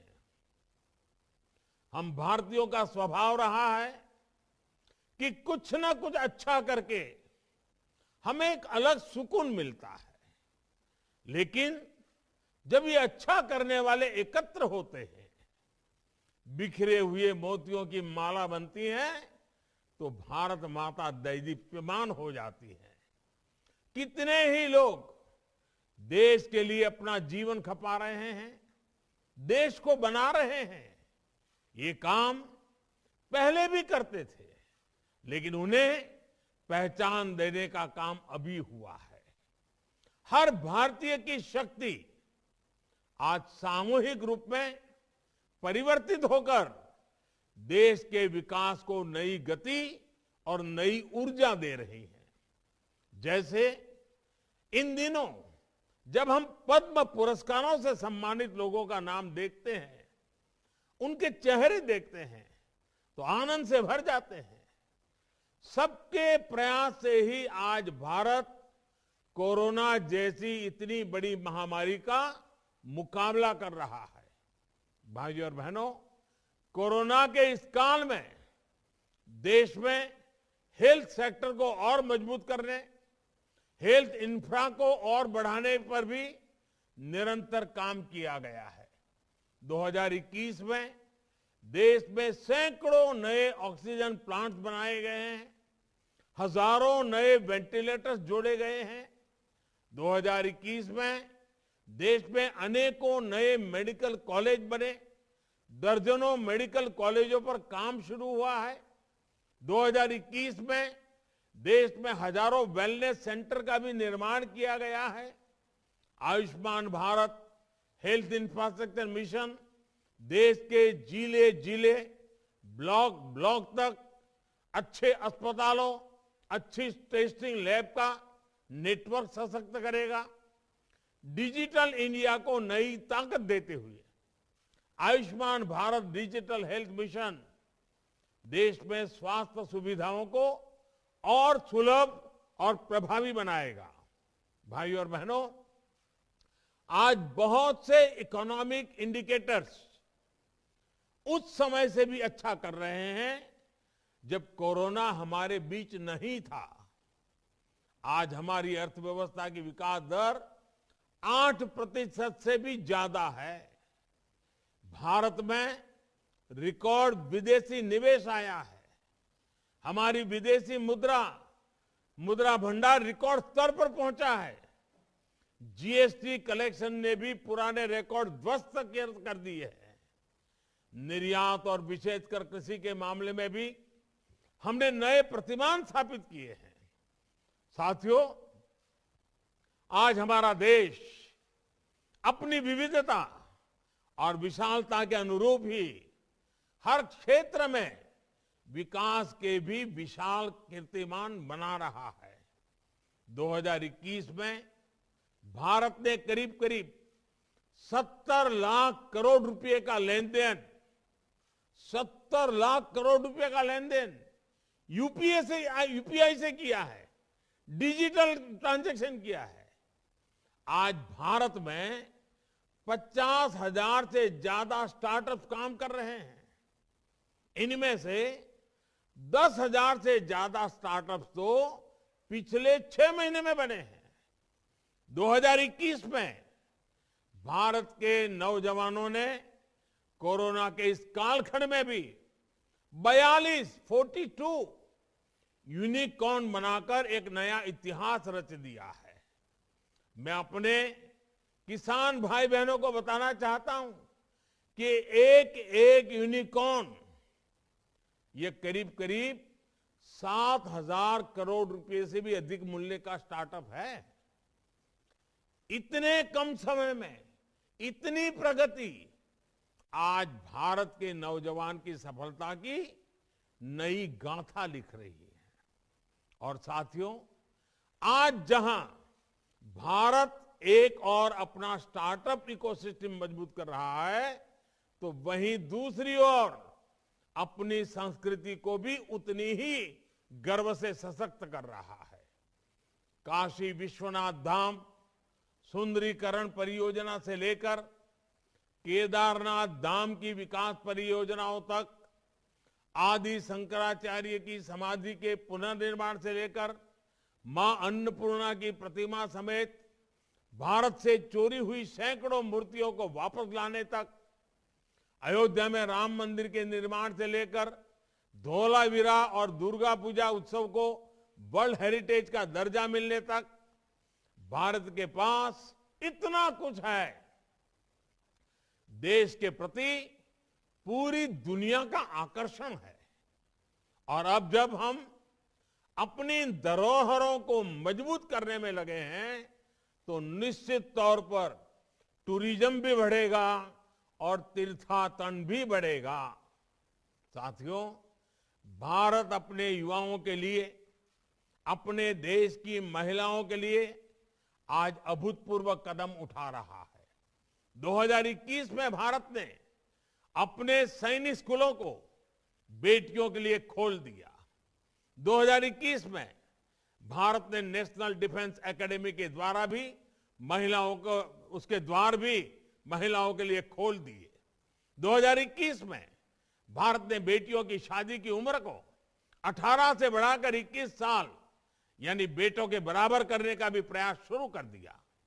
आज भारत में पहली बार पीएम आवास योजना की वजह से करीब करीब 2 करोड़ महिलाओं को घर पर उनका मालिकाना हक भी मिला है। हमारे किसान भाई बहन, हमारे गांव के साथी समझ सकते हैं कि कितना बड़ा काम हुआ है। साथियों, 2021 में हमने भारतीय खिलाड़ियों में एक नया आत्मविश्वास भी देखा है। भारत में खेलों के प्रति आकर्षण बढ़ा है। एक नए युग की शुरुआत हुई है।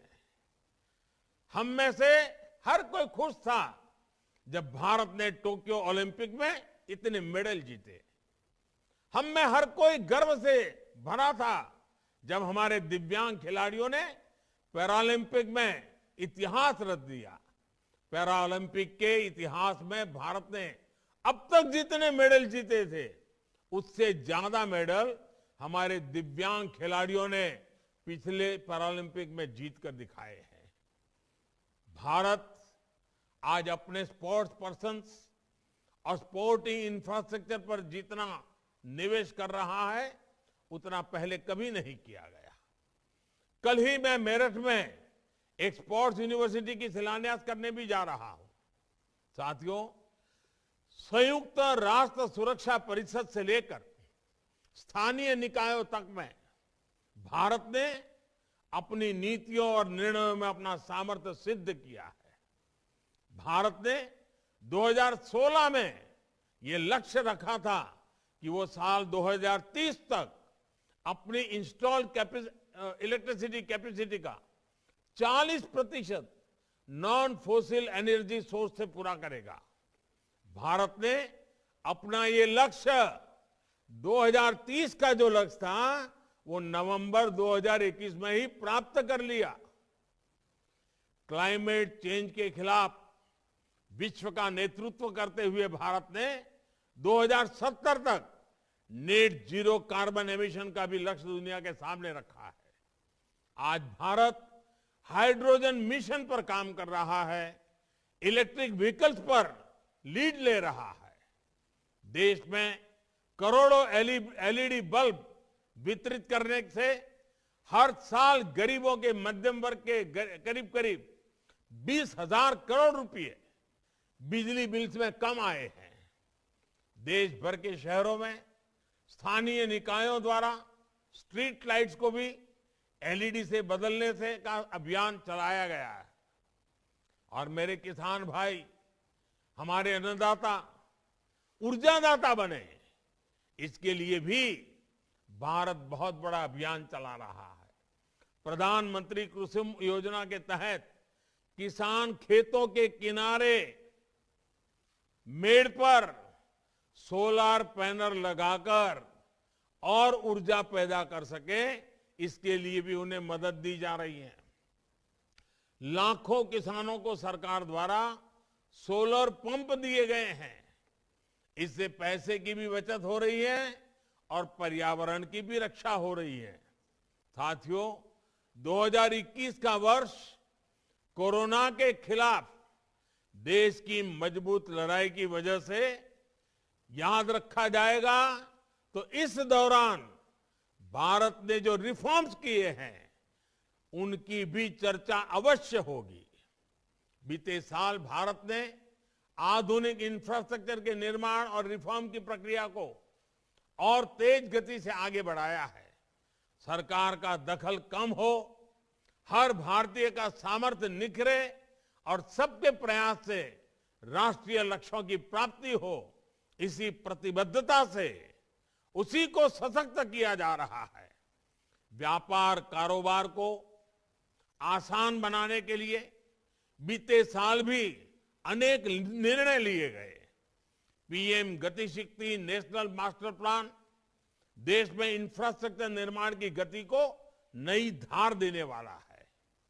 मेक इन इंडिया को नए आयाम देते हुए देश ने चिप निर्माण, सेमीकंडक्टर जैसे नए सेक्टर के लिए महत्वाकांक्षी योजनाएं लागू की है। बीते साल ही रक्षा क्षेत्र में आत्मनिर्भरता के लिए देश को 7 रक्षा कंपनियां मिली हैं। हमने पहली प्रोग्रेसिव ड्रोन पॉलिसी भी लागू की है। अंतरिक्ष में देश की आकांक्षाओं को नई उड़ान देते हुए इंडियन स्पेस एसोसिएशन का गठन किया गया है। साथियों, डिजिटल इंडिया अभियान भारत में हो रहे विकास को गांव-गांव तक ले जाने में बड़ी भूमिका निभा रहा है। 2021 में हजारों नए गांवों को ऑप्टिकल फाइबर केबल से जोड़ा जा गया है। इसका बहुत लाभ हमारे किसान साथियों, उनके परिवारों, उनके बच्चों को भी हुआ है। 2021 में ही ई-रूपी जैसा नया डिजिटल पेमेंट, ये पेमेंट समाधान भी शुरू किया गया है। एक देश एक राशन कार्ड भी देश भर में लागू हो चुका है। आज देश के असंगठित क्षेत्र के श्रमिकों को ई श्रम कार्ड दिए जा रहे हैं ताकि सरकारी योजनाओं का लाभ उन तक आसानी से पहुंच पाए। भाइयों और बहनों, वर्ष 2022 में हमें अपनी गति को और तेज करना है। कोरोना की चुनौतियां हैं, लेकिन कोरोना भारत की रफ्तार नहीं रोक सकता। भारत पूरी सावधानी रखते हुए, पूरी सतर्कता के साथ कोरोना से भी लड़ेगा और अपने राष्ट्रीय हितों को भी पूरा करेगा। हमारे यहां कहा गया है, जही ही भीतिम भज भज शक्तिम विदेही राष्ट्रे तथा अनुरिक्तम कुरु कुरु सततम ध्येय स्मरणम सदैव पुरतो निधेहि चरणम। यानी डर, भय, आशंकाओं को छोड़कर हमें शक्ति और सामर्थ्य को याद करना है। देश प्रेम की भावना सर्वोपरि रखनी है। हमें अपने लक्ष्यों को याद रखते हुए लगातार लक्ष्य की ओर कदम बढ़ाना है। राष्ट्र प्रथम की भावना के साथ राष्ट्र के लिए निरंतर प्रयास आज हर भारतीय का मनोभाव बना रहा है। और इसलिए ही आज हमारे प्रयासों में एकजुटता है, हमारे संकल्पों में सिद्धि की अधीरता है। आज हमारी नीतियों में निरंतरता है और निर्णयों में दूरदर्शिता है। देश के अन्नदाता को समर्पित आज का ये कार्यक्रम इसी का एक उदाहरण है। पीएम किसान सम्मान निधि भारत के किसानों का बहुत बड़ा संबल बनी है। हर बार हर किस्त समय से, हर साल हजारों करोड़ रुपए का ट्रांसफर बिना किसी बिचौलिए के, बिना किसी कमीशन के। पहले कोई कल्पना भी नहीं कर सकता था कि भारत में ऐसा भी हो सकता है। आज की राशि को मिला दें तो किसान सम्मान निधि के तहत किसानों के खाते में 1,80,000 करोड़ रुपए से ज्यादा ट्रांसफर हो चुके हैं। आज उनके छोटे छोटे खर्चों के लिए ये किसान सम्मान निधि बहुत काम आ रही है। छोटे किसान इस राशि में से अच्छी क्वालिटी के बीज खरीद रहे हैं, अच्छी खाद और उपकरणों का इस्तेमाल कर रहे हैं। साथियों, देश के छोटे किसानों के बढ़ते हुए सामर्थ्य को संगठित रूप देने में हमारे किसान उत्पाद संगठनों एफपीओज की बड़ी भूमिका है। जो छोटा किसान पहले अलग थलग रहता था, उसके पास अब एफपीओ के रूप में 5 बड़ी शक्तियां हैं। पहली शक्ति है बेहतर बार्गेनिंग, यानी कि मोल भाव की शक्ति। आप सब जानते हैं कि जब आप अकेले खेती करते हैं तो क्या होता है, आप बीज से लेकर खाद तक सब खरीदते तो फुटकर में हैं, लेकिन बेचते थोक में हैं। इससे लागत ज्यादा बढ़ती है और मुनाफा कम होता है। लेकिन एफपीओ के जरिए ये अब तस्वीर बदल रही है। एफपीओ के माध्यम से अब खेती के लिए जरूरी चीजें किसान थोक में खरीदते हैं और रिटेल में बेचते हैं। एफपीओ से जो दूसरी शक्ति किसानों को मिली है वो है बड़े स्तर पर व्यापार की। एक एफपीओ के रूप में किसान संगठित होकर काम करते हैं, लिहाजा उनके लिए संभावनाएं भी बड़ी होती है। तीसरी ताकत है इनोवेशन की। एक साथ कई किसान मिलते हैं तो उनके अनुभव भी साथ में जुड़ते हैं, जानकारी बढ़ती है, नए नए इनोवेशंस के लिए रास्ता खुलता है। एफपीओ में चौथी शक्ति है रिस्क मैनेजमेंट की। एक साथ मिलकर आप चुनौतियों का बेहतर आकलन भी कर सकते हैं, उससे निपटने के रास्ते भी बना सकते हैं। और पांचवी शक्ति है बाजार के हिसाब से बदलने की क्षमता। बाजार और बाजार की डिमांड तो लगातार बदलती रहती है, लेकिन छोटे किसानों को या तो उसकी जानकारी नहीं मिलती या फिर वो बदलाव के लिए संसाधन नहीं जुटाता पाता। कभी सारे लोग एक ही फसल बो देते हैं और बाद में पता चलता है कि उसकी डिमांड ही कम हो गई। लेकिन एफपीओ में आप न केवल बाजार के हिसाब से तैयार रहते हैं, बल्कि खुद बाजार में नए उत्पाद के लिए डिमांड पैदा करने की ताकत भी रखते हैं। साथियों, एफपीओ की इसी शक्ति को समझते हुए आज हमारी सरकार ने उन्हें हर स्तर पर प्रोत्साहित कर रही है। इन एफपीओ को 15 लाख रुपए तक की मदद भी मिल रही है। इसी का नतीजा है कि आज देश में ऑर्गेनिक एफपीओ, इसके क्लस्टर्स, ऑयल सीड के क्लस्टर्स, बैम्बू क्लस्टर्स और हनी एफपीओ जैसे क्लस्टर तेजी से बढ़ रहे हैं। हमारे किसान आज वन डिस्ट्रिक्ट वन प्रोडक्ट जैसी योजनाओं का लाभ उठा रहे हैं। देश विदेश के बड़े बाजार उनके लिए खुल रहे हैं।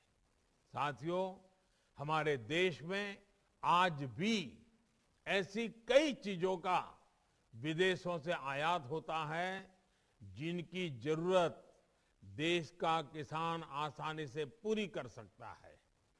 खाद्य तेल इसका बहुत बड़ा उदाहरण है। हम विदेशों से खाद्य तेल खरीदते हैं, देश को बहुत पैसा दूसरे देशों को देना पड़ता है। ये पैसा देश के किसानों को मिले, इसलिए हमारी सरकार ने 11,000 करोड़ के बजट के साथ नेशनल पाम ऑयल मिशन शुरू किया है। साथियों, बीते साल देश ने कृषि क्षेत्र में एक के बाद एक अनेक ऐतिहासिक मुकाम हासिल किए हैं। कोरोना की चुनौतियों के बाद भी आप सबने अपनी मेहनत से देश में अन्न उत्पादन को रिकॉर्ड स्तर पर आप लोग ले जाकर के दिखाया है। बीते साल देश का अनाज उत्पादन 300 मिलियन टन तक पहुंचा है। हॉर्टिकल्चर, फ्लोरिकल्चर, बागवानी, फल फूल की खेती में अब उत्पादन 330 मिलियन टन से भी ऊपर पहुंच गया है। 6-7 वर्ष पहले की तुलना में देश में दूध उत्पादन भी लगभग 45% बढ़ा है। यही नहीं, अगर किसान रिकॉर्ड उत्पादन कर रहा है तो देश एमएसपी पर रिकॉर्ड खरीद भी कर रहा है। सिंचाई में भी हम पर ड्रॉप मोर क्रॉप को बढ़ावा दे रहे हैं। बीते वर्षों में प्रधानमंत्री कृषि सिंचाई योजना के जरिए करीब 60 लाख हेक्टेयर जमीन को माइक्रो इरिगेशन से, टपक सिंचाई से जोड़ा गया है। प्राकृतिक आपदा में किसानों को जो नुकसान होता था, जो दिक्कत होती थी, उसे कम करने का भी हमने प्रयास किया है। प्रधानमंत्री फसल बीमा योजना से किसानों को मिलने वाला मुआवजा 1 लाख करोड़ से भी ऊपर पहुंच गया है। ये आंकड़ा बहुत महत्वपूर्ण है। देश भर के किसानों ने करीब 21,000 करोड़ रुपए ही प्रीमियम के तौर पर दिए, लेकिन उन्हें मुआवजे के तौर पर 1 लाख करोड़ रुपए से ज्यादा मिले। भाइयों और बहनों, फसलों के अवशेष हो, पराली हो, ऐसी हर चीज से भी किसान को पैसा मिले, इसके लिए प्रयास तेज किए हैं। कृषि अवशेषों से बायोफ्यूल बनाने के लिए देश भर में सैकड़ों नए यूनिट्स लगाई जा रही हैं। 7 साल पहले जहां देश में हर साल 40 करोड़ लीटर से भी कम इथेनॉल का उत्पादन होता था, वो आज 340 करोड़ लीटर से भी अधिक हो चुका है। साथियों, आज देश भर में गोवर्धन योजना चल रही है। इसके माध्यम से गांवों में गोबर से बायोगैस बनाने के लिए प्रोत्साहन दिया जा रहा है। बायोगैस का उपयोग बढ़े, इसके लिए भी देश भर में प्लांट लगाए जा रहे हैं। इन प्लांट से हर साल लाखों टन उत्तम ऑर्गेनिक खाद भी निकलेगी, जो किसानों को कम दाम पर उपलब्ध रहेगी। जब गोबर का भी पैसा मिलेगा तो ऐसे पशु भी बोझ नहीं लगेंगे जो दूध नहीं देते या जिन्होंने दूध देना बंद कर दिया है। सब देश काम आए, कोई बेसहारा ना रहे, ये भी तो आत्मनिर्भरता ही है। साथियों, पशुओं का घर पर ही इलाज हो, घर पर ही कृत्रिम गर्भाधान की व्यवस्था हो, इसके लिए आज अभियान चलाया जा रहा है। पशुओं में फूट एंड माउथ डिसीज, खुरपका मुंह पका के नियंत्रण के लिए भी टीकाकरण मिशन चल रहा है। सरकार ने कामधेनु आयोग का भी गठन किया है। डेयरी सेक्टर के इंफ्रास्ट्रक्चर के लिए हजारों करोड़ रुपए का विशेष फंड बनाया है। ये हमारी ही सरकार है जिसने लाखों पशुपालकों को किसान क्रेडिट कार्ड की सुविधा भी जोड़ा है। साथियों, धरती हमारी माता है और हमने देखा है कि जहां धरती माता को बचाने का प्रयास नहीं हुआ, वो जमीन बंजर हो गई। हमारी धरती को बंजर होने के बचाने का एक बड़ा तरीका है केमिकल मुक्त खेती। इसलिए बीते वर्ष में देश ने एक और दूरदर्शी प्रयास शुरू किया है। ये प्रयास है नेचुरल फार्मिंग, यानी प्राकृतिक खेती। और इसकी एक फिल्म अभी आपने देखी भी, और मैं तो चाहूंगा कि सोशल मीडिया में इस फिल्म को हर किसान तक पहुंचाइए। नेचुरल फार्मिंग से जुड़ा कितना कुछ हमने अपनी पुरानी पीढ़ियों से सीखा है। ये सही समय है जब हम अपने इस पारंपरिक ज्ञान को व्यवस्थित करें, आधुनिक तकनीक से जोड़ें। आज दुनिया में केमिकल फ्री अनाजों की भारी मांग है और काफी ऊंचे दाम पर इसके खरीदार तैयार है। इसमें लागत कम है और उत्पादन भी बेहतर रहता है, जिनसे अधिक लाभ सुनिश्चित होता है। केमिकल मुक्त होने से हमारी मिट्टी की सेहत, उपजाऊ शक्ति और खाने वालों का स्वास्थ्य भी उत्तम रहता है। मैं आज आप सभी से आग्रह करूंगा कि प्राकृतिक खेती को भी अपनी खेती से जोड़े, इस पर जोर दें। भाइयों और बहनों, नए साल का ये पहला दिन नए संकल्पों का दिन है। ये संकल्प आजादी के अमृतकाल में देश को और समर्थ और सक्षम बनाने वाले हैं। यहां से हमें इनोवेशन का, कुछ नया करने का संकल्प लेना है। खेती में तो ये नयापन आज समय की मांग है। नई फसलों, नए तौर तरीकों को अपनाने से हमें हिचकिचाना नहीं है। साफ सफाई का जो संकल्प है उसे भी हमें भूलना नहीं है। गांव-गांव, खेत खलियान, हर जगह स्वच्छता की अलग जलती रहे, ये हमें सुनिश्चित करना है। सबसे बड़ा संकल्प है आत्मनिर्भरता का, लोकल के लिए वोकल होने का। हमें भारत में बनी चीजों को वैश्विक पहचान देनी है।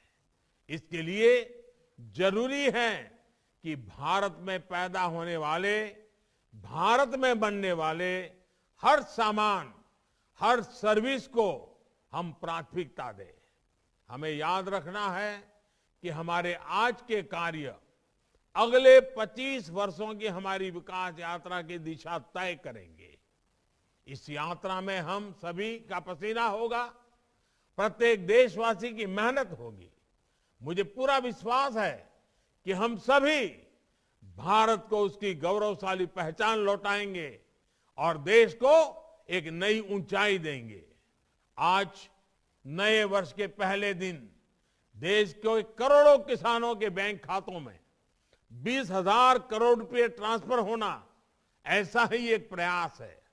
आप सभी को एक बार फिर 2022 इस नव वर्ष की बहुत बहुत मंगल कामनाएं। बहुत बहुत धन्यवाद।